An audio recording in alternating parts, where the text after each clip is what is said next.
You're listening to the Cyberwire Network, powered by N2K.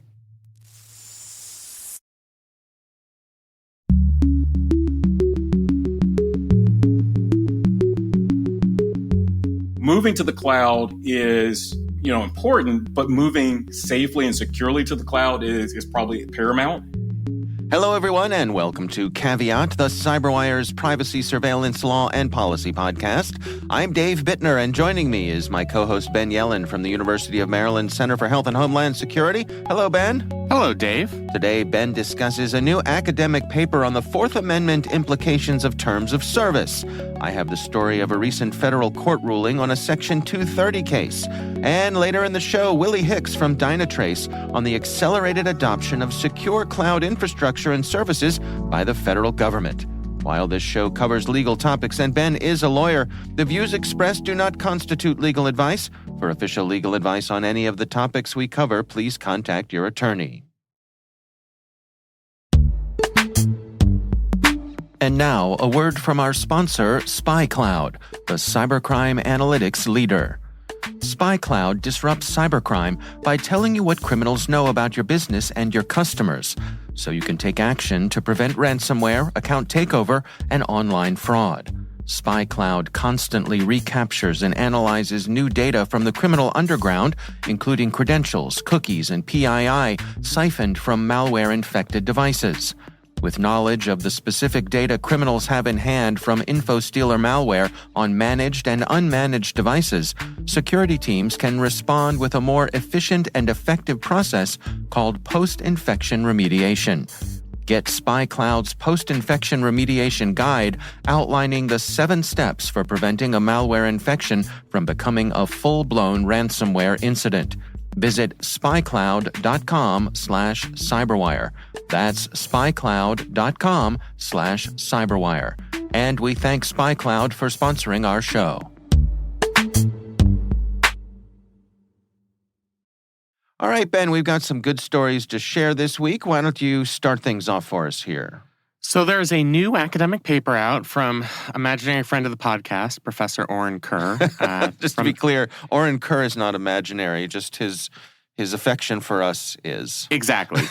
Exactly. Okay. I did not make him up. He is a real professor at the University of California, Berkeley. Yes. And he's written the draft of a paper entitled Terms of Service and Fourth Amendment Rights. And I think it's absolutely a fascinating paper. I went through it, and it's certainly changed some of my thinking on this issue. Okay.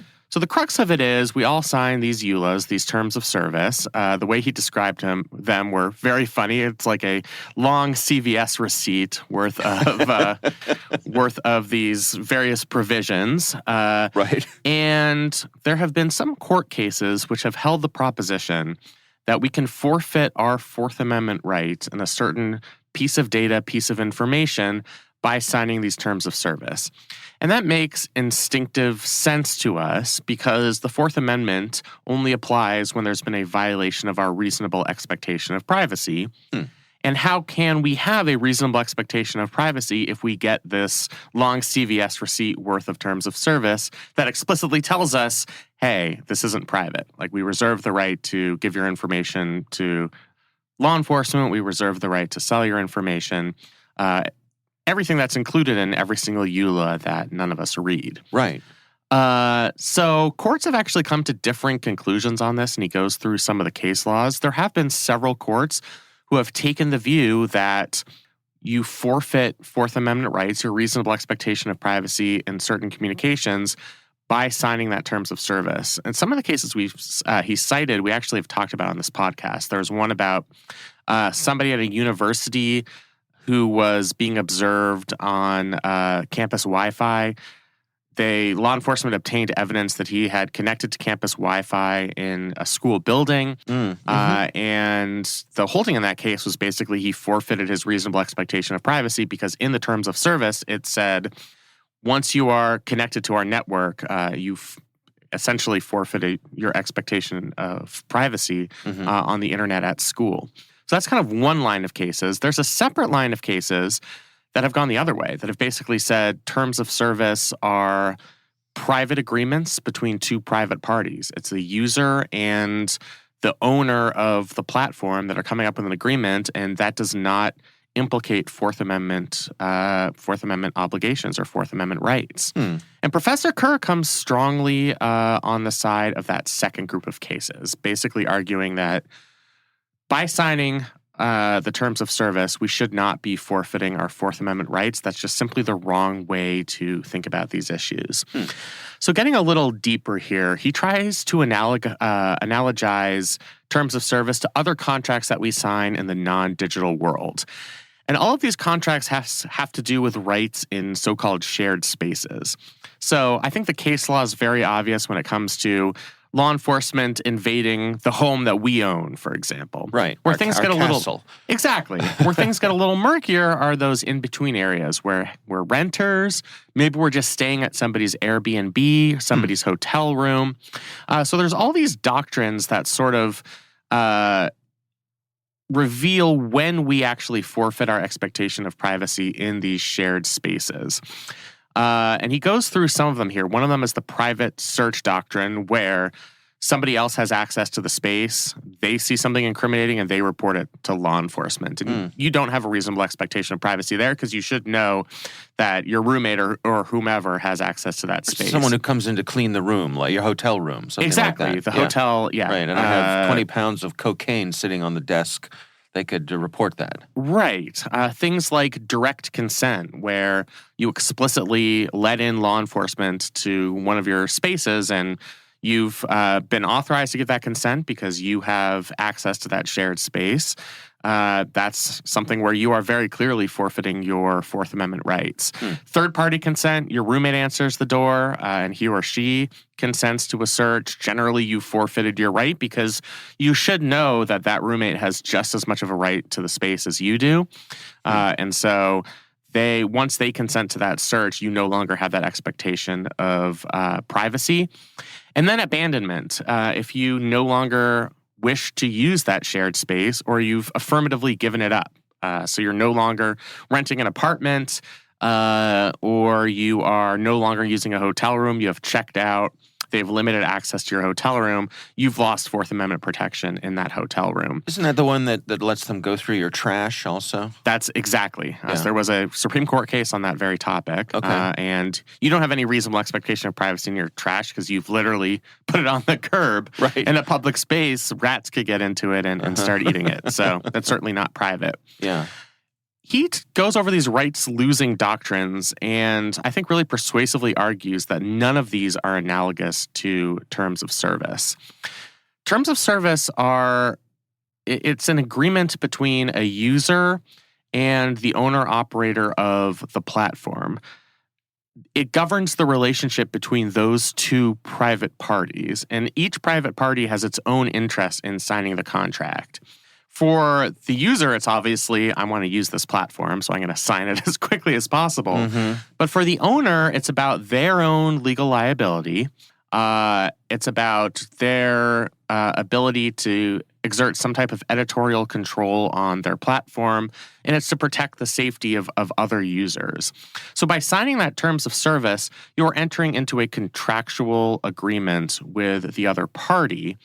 But that does not implicate your Fourth Amendment reasonable expectation of privacy because your relationship with the government is fundamentally different. And so that's really the essence of the argument here, is that there's a real distinction between having this agreement between two private parties and implicating the government in some way. And a lot of the case law where courts have held that terms of service preclude Fourth Amendment challenges have actually related to governments themselves. In other words, the government is one of the parties. So a federal agency is the one that comes up with the terms of service, and one of their employees violates it, and that implicates Fourth Amendment rights.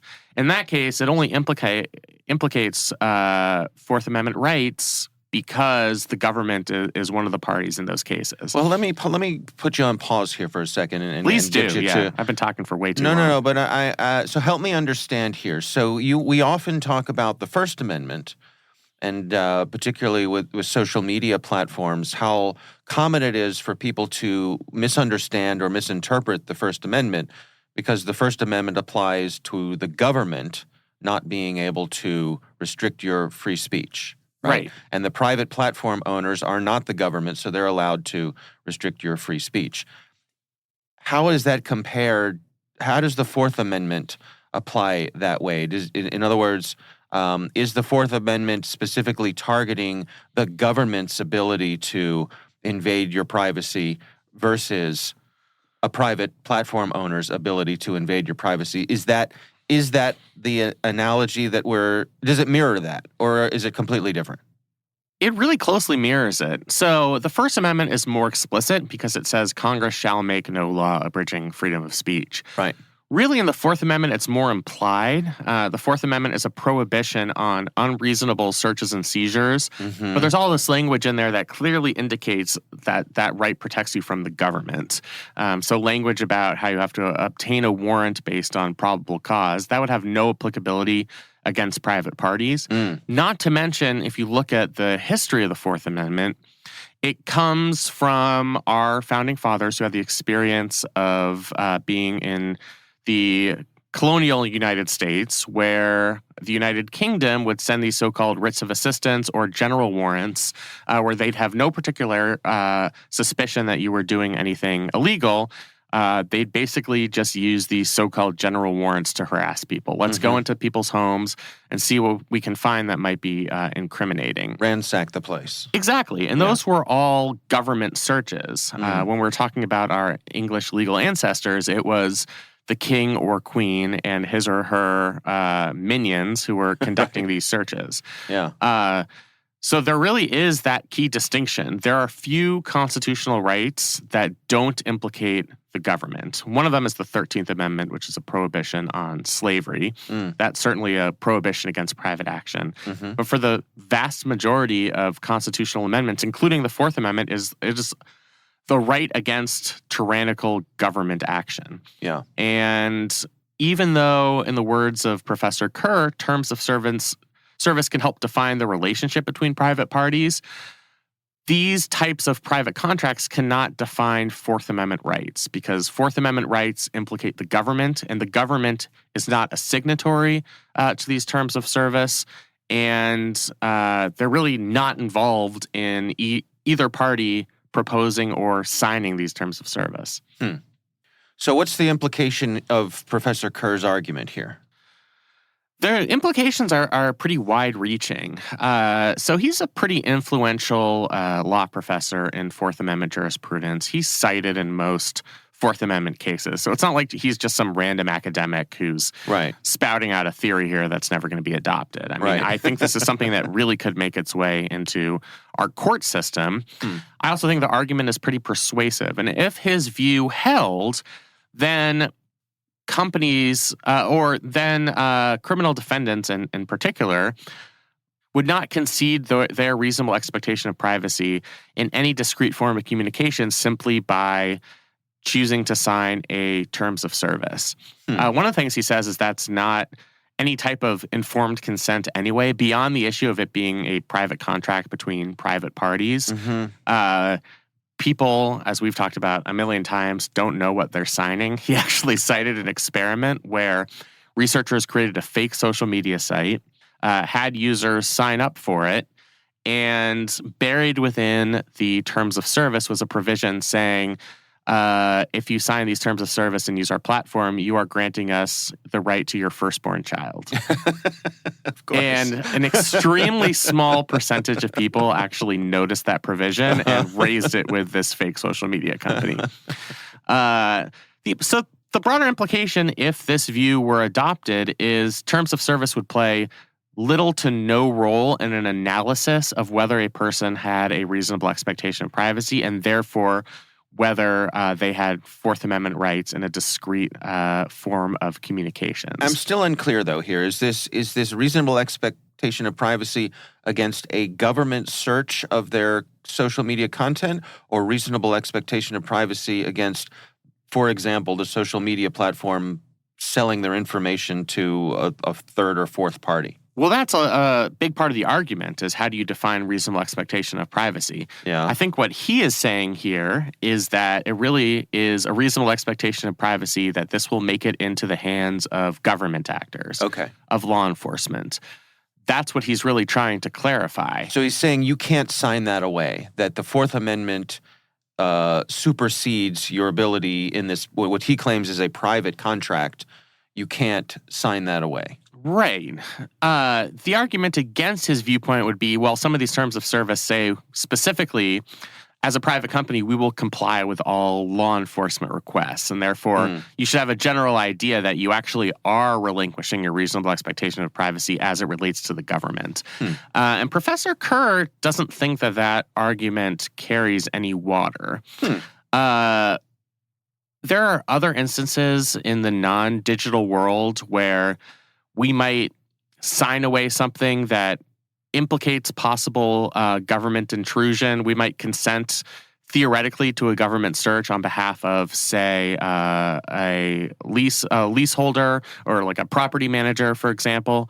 But the government doesn't actually get involved for Fourth Amendment purposes until they're actually called to execute a search, if that makes sense.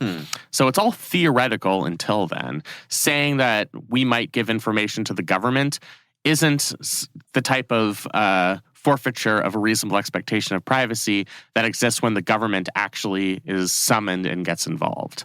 It's all theoretical till somebody breaks down a door. Exactly. I mean, I think that's what he's saying. That you can put anything in the terms of service, but until the actual search has taken place, until the information has actually been given to the government, then you don't have what constitutional scholars refer to as a Fourth Amendment event. So I think this is certainly not cut and dry. I think we have evidence of that based on the fact that very smart federal judges have come to and state judges have come to differing views on the role that terms of service play in Fourth Amendment jurisprudence. But I just think this paper persuasively argues that you do not relinquish your reasonable expectation of privacy simply by signing this essentially private contract between two private parties. The Fourth Amendment rights are in kind of their own metaphysical realm, away from the contracts that you sign. So I just thought it was a very interesting paper in that respect. And in terms of like what happens next, do we wait for a case to come up where someone uses Professor Kerr's arguments in their own case, in their own arguments? Yeah, I mean, I think in the short term, we're going to see a continuance of what we've seen over the past several years, where there's really a inconsistency in jurisprudence on this issue, where some courts look at a terms of service and say, that's somebody signed that means they're forfeiting their expectation of privacy for Fourth Amendment purposes.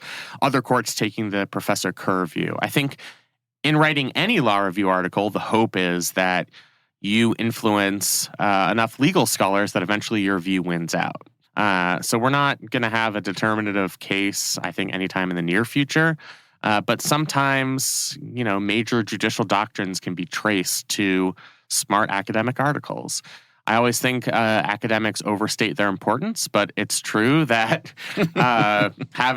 putting out thought leadership on an issue can pay off, certainly in the long run. So I think if the Supreme Court ever does take a view similar to Professor Kerr's here, you might be able to trace it back to this article. Now, this is just a draft of the article. He has opened the floor to comments on this draft if anybody is interested. So maybe he can be swayed in the other direction if any of our listeners feel very strongly. But I think this is kind of the laying the groundwork for where he would like to see jurisprudence go in future cases. All right. Interesting, for sure. All right. Well, there's one to keep an eye on, right? Absolutely. Okay. We will have a link to that in the show notes. My story this week comes from the folks over at TechDirt. This is an article written by Tim Cushing, and it's titled, Service Providers Can't Be Sued Over User-Generated Content, No Matter How Creatively the Allegations Are Framed. This is according to a federal court. And this is a Section 230 case, made its way into a federal court. This is a federal court decision.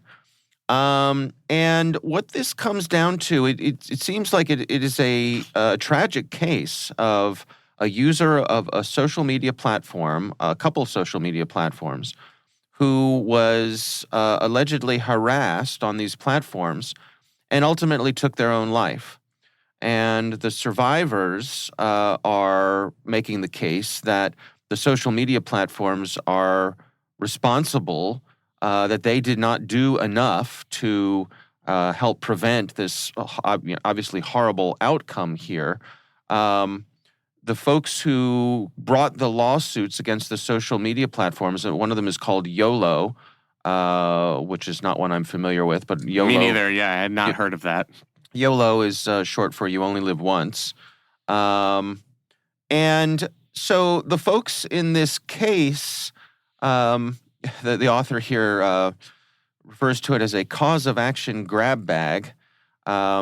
They brought 12 causes of action under state law against the defendants. And they said strict product liability based on a design defect, strict product liability based on a failure to warn, negligence, fraudulent misrepresentation, negligent misrepresentation, unjust enrichment, violation of the Oregon Unlawful Trade Practices Act, violation of the New York General Business Law, violation of the New York General Business Law, violation of the Colorado Consumer Protection Act, violation of the Pennsylvania Unfair Trade Practices Law, violation of the Minnesota False Statement in Advertising Law, and last but not least, violation of California Business and Professions Code. Dave, get the bleep buddy button ready, because this is what we call throwing beep at the wall and seeing what sticks. Okay, well, this is what I was hoping to get from you, which is, can you unpack this? I mean, the court is clear.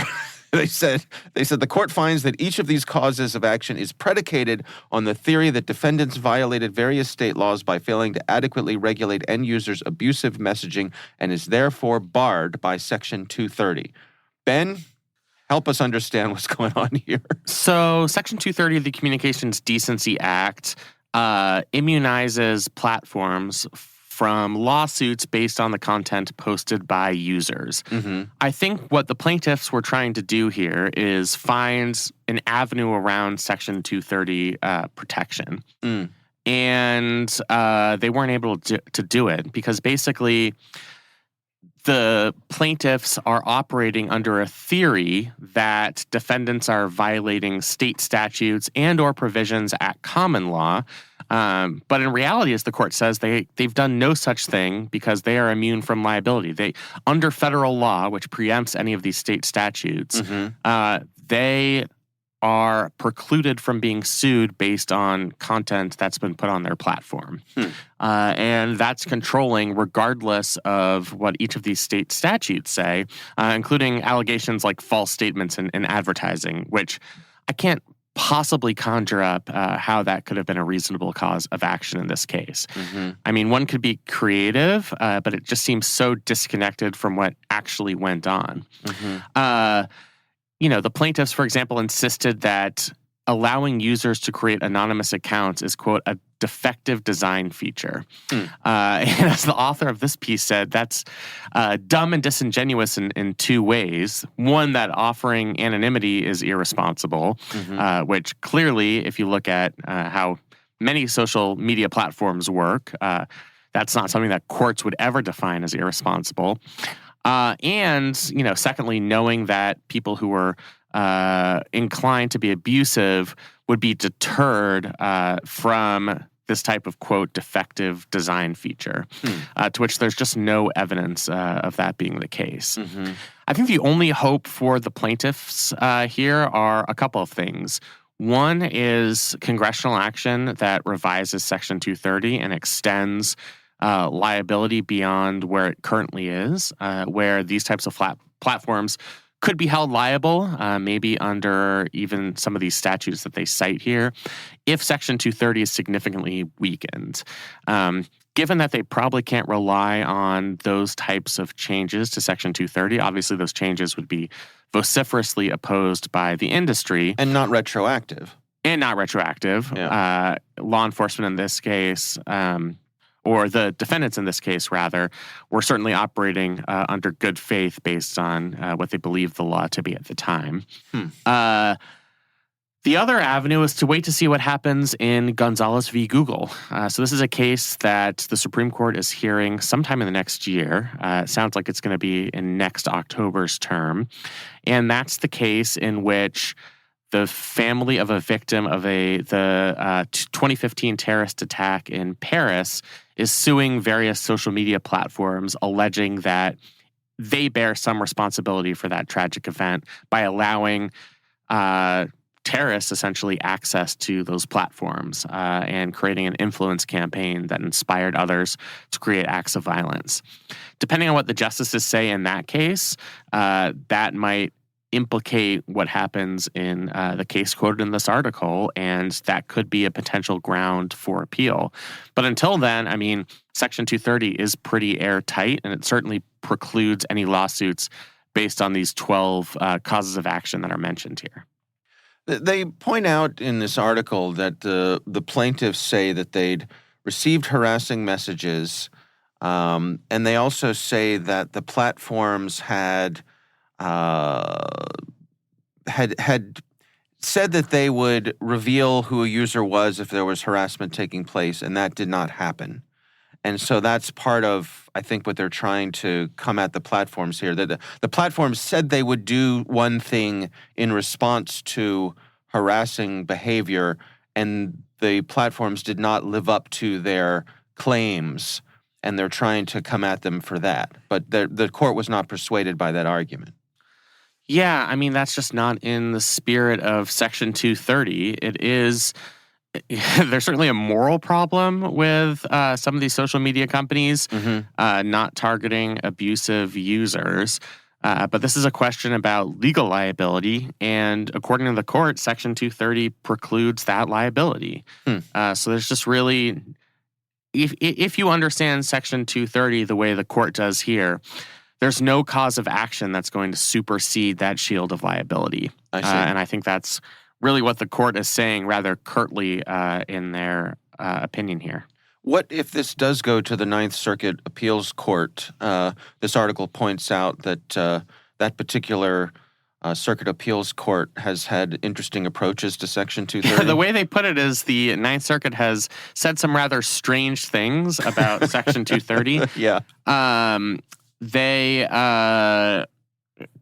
link to an article, this is from a couple of years ago, about the Ninth Circuit Court of Appeals saying some, quote, disturbing stuff about Section 230 while dumping another 2 sue Twitter for terrorism lawsuits. So obviously the writers, and these are both tech writers, are skeptical of the Ninth Circuit.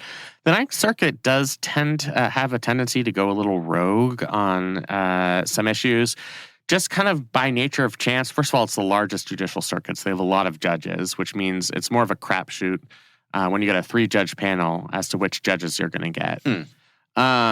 But it's also just tends to be more of a liberal circuit, mostly by coincidence, based on the judges that happen to be appointed by which presidents at which moment in time. So I think they are more prone to going out on a limb and protecting particularly plaintiffs in these types of cases. So you never know what's going to happen at the Ninth Circuit. And that's part of what makes it so fun. Exactly. I mean, I think if I were to guess, the holding of the district court is likely to carry the day here just because of the strength of Section 230. Yeah. But if any federal judicial circuit would mess around with Section 230, it would most certainly be the Ninth Circuit. I think the best chance for these plaintiffs is a reconsideration of the reach of Section 230, of the Section 230 shield, and that will only come as part of this Gonzalez v. Google case that it granted certiorari to earlier this year or last year.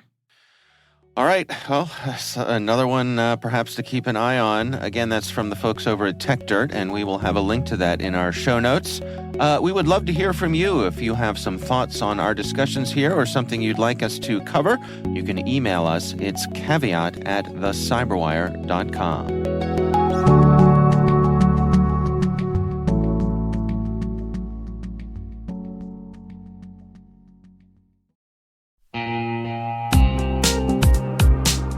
This episode of The Cyberwire is made possible in part by Nisos, the managed intelligence company. At Nisos, they help enterprise businesses achieve better risk insights and outcomes by delivering threat intelligence as a managed service. At Nisos, you can rely on their people, process, and technology to help you control costs while improving your defenses. They help you respond to threats faster and more effectively through assessments, monitoring, and investigations. Learn more about Nisos at nisos.com. That's NISOS.com.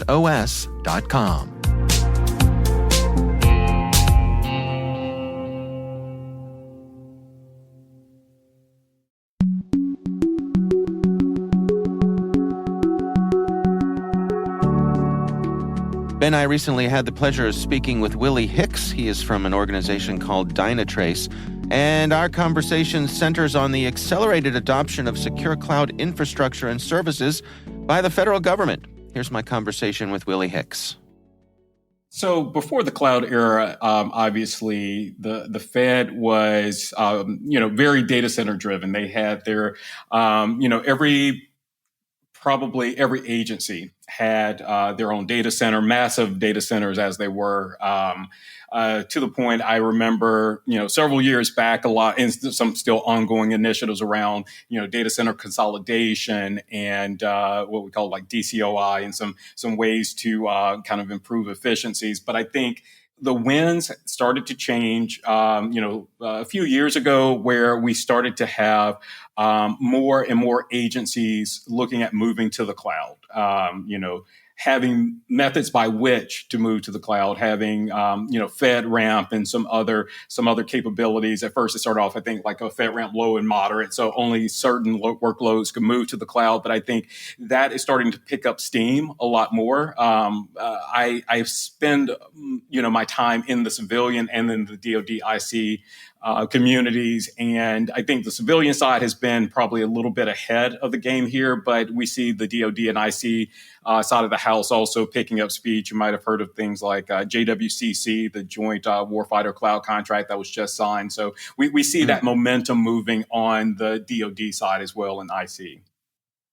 And to what degree were the various agencies on board with this? What are the factors that go into them deciding if cloud is the right choice? So, you know what? I think it's changed over the years, to be honest. Now that I think about it, I would say that early on, the federal government was a lot like maybe some industry early on, where it was just this idea that we need to move to the cloud. It's going to save us money. I mean, it was literally, let's just, the mantra was, cloud first. Now it's cloud smart, and it's kind of moved around. But it was just this idea we were going to just start moving workloads to the cloud. I think quickly they started to realize that wasn't the best approach, that the efficiencies that they were hoping for based on some of the means by which they were moving to the cloud. So just doing like lift and shifts and just trying to take applications that really weren't designed for the cloud, that weren't really cloud ready, moving those to the cloud. They learned some early lessons on that. And so I think now there's a much smarter approach. It's more data-driven approach that I see from a lot of agencies. I see a lot of agencies that are really starting to look at not just lift and shift, but either re-platform or really refactoring the application, or maybe creating a new application or going to a SaaS model. But I think one of the things that I have seen that has been maybe a struggle for agencies as well is not just kind of the planning and making sure we're moving the right things to the cloud, but also you mentioned secure cloud. Moving to the cloud is important, but moving safely and securely to the cloud is probably paramount. And so, just moving to a FedRAMP authorized environment, be it moderate or high or whatever the baseline you need, is kind of not the only thing. Understanding kind of your security posture, understanding the processes are going to change as you move to the cloud. But some of those things, those security processes and procedures had to be modified and tweaked to really account for the cloud. So those are some of the challenges that I think I see with agencies, and then just complexity as you move to the cloud. This is a new environment, and so it becomes a much more you might not have the skill sets and so forth. So there are a lot of things that go into that move, if that makes sense. Yeah, it does. Can we dig into some of the security issues? I mean, are they zero trust is the hot buzzword these days? How much is that a part of this? Yes, zero trust is the buzzword, and it's interesting because zero trust, I think, has gotten a lot of play today. There's a lot of talk about zero trust in the federal space, but also in industry. There's the kind of the memorandums that have come out from OMB. I'm not sure how familiar your audience will be, but OMB 2216, for example, there are actually multiple memorandums that have come out from OMB that support the administration's push towards improving the nation's cybersecurity. So that's Executive Order 14028, if anyone wants to look it up. But what 2216 really looked at and talked to is what you're talking about, zero trust, and kind of understanding and setting some hard guidelines and some timeframes around zero trust. And when I look at agencies moving to the cloud, zero trust is not new just because that executive order came out. It's not just something that's new and the administration said, okay, we've come up with the zero trust framework and everyone's going to do it. Agencies have been thinking about this and working towards this well before that executive order. Didn't get a lot of airplay because you didn't have the SolarWinds attacks and the Log4js and all the things that have kind of thrust this into the public spotlight. But I think, these conversations, this move towards zero trust had already been, pieces had already been in the works. There is a lot still to be done. But I think that from a zero trust standpoint, it is something that is, as we move to the cloud, it is something that agencies are kind of already, and we're already in position to start to address. But I think, like all of these EOs prior to this budget cycle, there was no funding for it. So a lot of things weren't in place because there was no money to buy a lot of the hardware and a lot of the changes that had to be made. So I think that net, agencies are prepared and understand the importance of zero trust. The execution and meeting it by the timelines, that's something I'm still, kind of watching to see how all that's going to play out. What are some of the opportunities here in terms of upping their security game by moving to a cloud infrastructure? Are there things that they're able to do that they wouldn't have been able to do before? I wouldn't say per se, there are kind of evident things like right in front of your face that they weren't be able to do prior to zero trust. I think what zero trust, kind of the whole thrust behind, zero trust and creating a zero trust architecture or framework is kind of, trust. I think is a little overplayed, but, they always say like trust no one, verify, everything, everyone, every person. I think that one thing that zero trust is going to do that we didn't do before, and I honestly think is extremely critical, is that it's changing a mindset. It's kind of moving away from the idea of perimeter defense, kind of this idea of, having all your firewalls in place and all your access points and everything kind of guarding the outside. But once you're inside, you're trusted. That was always, I think, a dangerous proposition. I think that what is changing is that the perimeter is kind of really shrinking. It's everything. Everyone is being validated and revalidated. The perimeter is just kind of really tightening up. So I think that's one of the bigger changes. How that might impact an agency. I see at times, I'll talk to agencies, and some of the concerns that might come up are around, and I think it's probably maybe a misconception, like maybe user experience is going to be affected and things like that.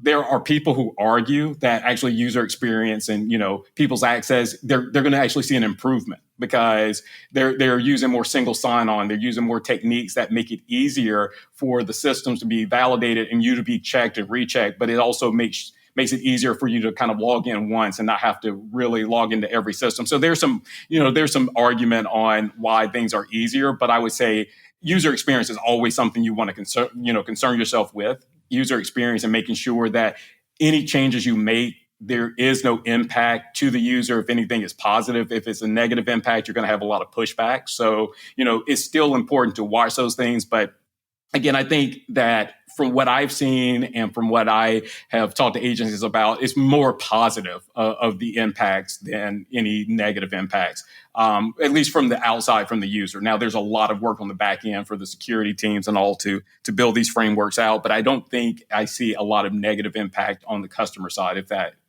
resonates. Yeah. I'm curious with the folks that you've worked with, is there a common thread among those who are being successful here? Are there things that they're doing that seem to make this transition smoother? I would say, and I don't want to call out an agency name in particular, but I was actually having a conversation a few months back with a CTO of an agency where his approach honestly seemed to be, working well, really practical and pragmatic. He took an approach where, obviously he has been working on this for a while. His teams have been working on kind of how they would architect, what changes would have to be made to the environment, what the cost of all of this was going to be. But also, he didn't want to wait just for the omnibus bill to be signed and to have, more money. So he started off with smaller projects, like really small projects he could fund internally, and made it almost like an agile type approach to making changes. And he was, taking very small applications, very small subsets, maybe making some test environments, looking at how they would do network segmentation and so forth. So he was taking a very, deliberate, iterative approach to building out his environment. And it's, from what I could tell, I think that agency will be positioned to roll out and make changes in the environment relatively quickly, so they will be able to meet their deadlines. And it's a rather large agency, so they're going to have a lot of exposure. But I think those are the kinds of agencies that are being most effective. Then you have some agencies who, don't have as much experience. They don't have big budgets. They don't have big security teams, but they're still going to be kind of maybe held to the same accountability. The GAO is probably going to still look at them, and the Inspector General is probably going to come in and make sure that they're complying. But I think there are going to be agencies that are going to have a harder time, that really don't have the expertise. And really, I think those are the agencies that need to partner with industry, that really need to partner with companies to come in and help with that development and the rollout of a good architecture for that agency.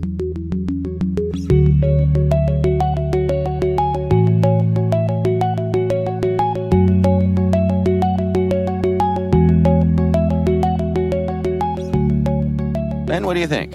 One thing that really struck out at me is, and I think this is just something that those of us who are not involved in federal agencies, who aren't involved in that space, just don't really think about, is in the private sector, it's like, let's just get everything into the cloud.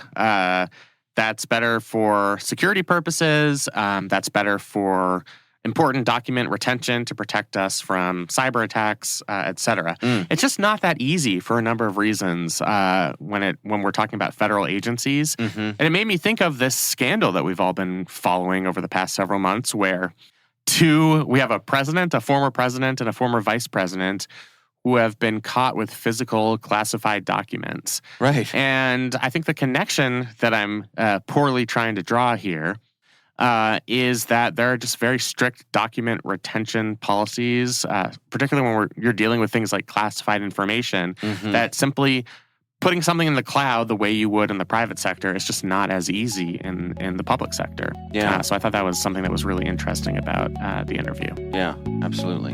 All right. Well, again, our thanks to Willie Hicks from Dynatrace for joining us. We do appreciate him taking the time.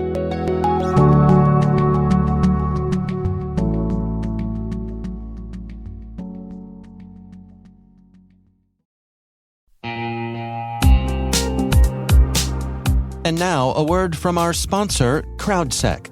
CrowdSec helps rebalance the asymmetrical cybersecurity industry by making their open-source multiplayer firewall available to all for free. Once threats are identified, all users are notified to ensure everyone's protection. No matter what your business size, CrowdSec offers adaptive response to credential stuffing, port scans, password brute forcing, and much more. At CrowdSec, they have each other's backs and make the internet safer together. Visit crowdsec.net to learn more.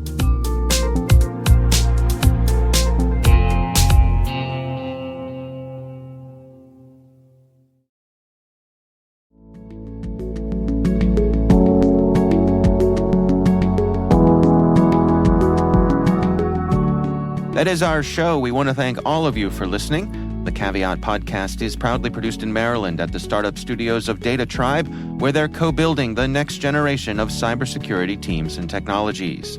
Our senior producer is Jennifer Iben. Our executive editor is Peter Kilpie. I'm Dave Bittner. And I'm Ben Yellen. Thanks for listening.